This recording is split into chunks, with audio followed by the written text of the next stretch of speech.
The unexpected match. I never believed in blind dates until the universe played the most elaborate prank on me. Now I'm raising our daughter with the woman I once thought had stolen my table. James smiled at the camera, his eyes crinkling at the corners as he adjusted his glasses. But I'm getting ahead of myself. The restaurant buzzed with Friday night energy as James Peterson straightened his tie for the 5th time. At 34, this was his first date in nearly 3 years, since Emma's mother had walked out, leaving him to raise their daughter alone. His sister had finally worn him down, insisting he needed to get back out there and setting him up with her husband's colleague. Table for Peterson, he told the hostess, checking his watch. He was 15 minutes early, a habit from years of planning around a child's schedule.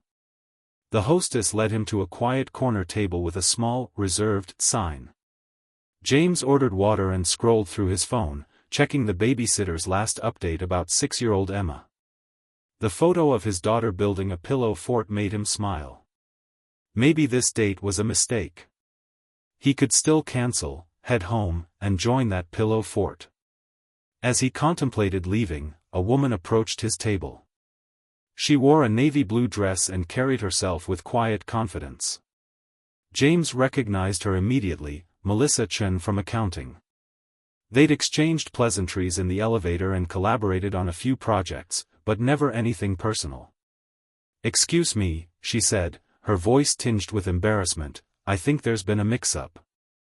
I believe this is my reserved table." James felt his face flush. "Oh, I'm sorry. The hostess brought me here for my reservation." Peterson. Melissa's eyes widened slightly. "That's strange. Mine is under Chen." An awkward silence stretched between them as James gathered his jacket. "I'll go speak with the hostess." "No, it's fine," Melissa said quickly. "I'll check. You were here first." James watched her walk away, admiring her composure. He'd always found her intelligent and kind during their brief workplace interactions, but had never considered her romantically. Office relationships seemed complicated, especially as a single father with limited emotional bandwidth. His phone buzzed with a text from his sister, "Hope you recognize Sarah from the photo I sent. She's wearing blue." James froze, looking up just as Melissa returned to the table, confusion evident on her face. "The hostess says both our reservations were made by the same person," she said. "Someone named Robert?" "My brother-in-law," James said slowly, realization dawning. "Are you Sarah?" Melissa shook her head. "No, I'm Melissa. I'm supposed to be meeting someone named Jack." James laughed, the tension breaking. "I'm James. Jack is what my family called me growing up." Melissa's eyes lit with understanding. "And Sarah is my middle name. My friend Robert's wife insisted on setting me up with her brother. Who happens to be me," James finished. "We've been working in the same building for 2 years. And we needed our friends to set us up to actually have a conversation outside the elevator," Melissa added with a smile. The waiter approached, looking between them uncertainly. "Are you together?" James looked at Melissa, a question in his eyes. She nodded, sliding into the seat across from him. "Yes," James said. "Apparently we are." What began as an awkward misunderstanding transformed into the most natural conversation James had experienced in years. He learned that Melissa had moved from Seattle 3 years ago after a difficult breakup. She loved historical documentaries, collected vintage typewriters, and volunteered teaching coding to kids on weekends. "So you wouldn't mind that I have a 6-year-old daughter?" James asked cautiously when their entrees arrived. Melissa's expression softened. "Mind? I'd love to meet her someday." "What's her name?" "Emma. She's the reason I haven't dated much. After her mother left when she was 3, it's been just us." "That must be difficult," Melissa said, her eyes reflecting genuine empathy rather than pity. "Sometimes," James admitted. "But mostly wonderful." She's this incredible little person who sees the world in ways I'd forgotten how to. As James shared stories about Emma's latest obsession with space exploration, he realized he wasn't filtering or downplaying his role as a father, something he'd done on previous dates. With Melissa, it felt natural to share this central part of his life. "I have a confession," Melissa said as they shared a dessert. "I've noticed you at work before. In meetings, you always make sure everyone gets heard, even the quieter team members. It's rare."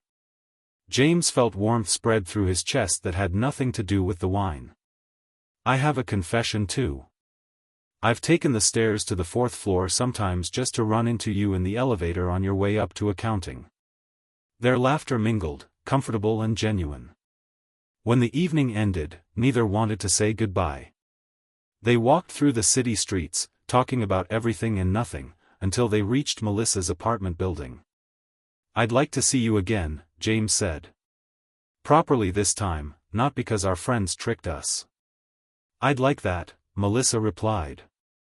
"Maybe something Emma would enjoy too. I hear the Science Museum has a new space exhibit." The suggestion, so thoughtful, so different from the awkward dance of separating his dating life from parenthood, left James momentarily speechless. "She would love that," he finally managed.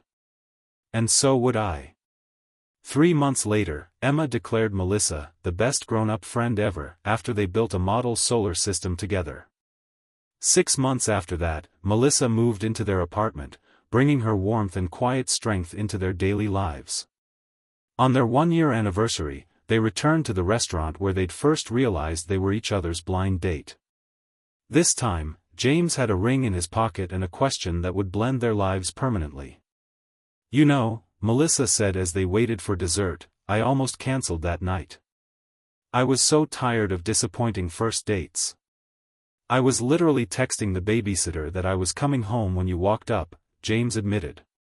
"Thank goodness for mistaken identities," Melissa laughed. When James proposed, Emma was hiding with the restaurant staff, ready to rush out with flowers they'd picked together. The 3 of them embraced, a family created from the most unexpected beginning. "Life doesn't always give you what you expect," James said, looking back at the camera. "Sometimes it gives you what you need in the most roundabout way possible." Melissa wasn't just at the wrong table, she was exactly where she was meant to be, where we were both meant to be. He smiled, the camera catching the genuine emotion in his eyes. "Our story taught me that sometimes the best things happen when plans go awry, when we're open to the unexpected turns life takes us on." If you've enjoyed this story of how I found love when I least expected it, please hit that like button and subscribe for more real-life stories that remind us all that second chances come in the most surprising packages. James reached off camera, and Melissa joined him, their hands intertwined. "And remember," she added warmly, "sometimes the person you're looking for has been right in front of you all along." Next week, James concluded, we'll share how we navigated blending our lives and helping Emma adjust to our new family, the challenges, the triumphs, and the pillow forts that got us through it all. Until then, keep your hearts open to the unexpected. Sometimes the wrong table is exactly the right place to be.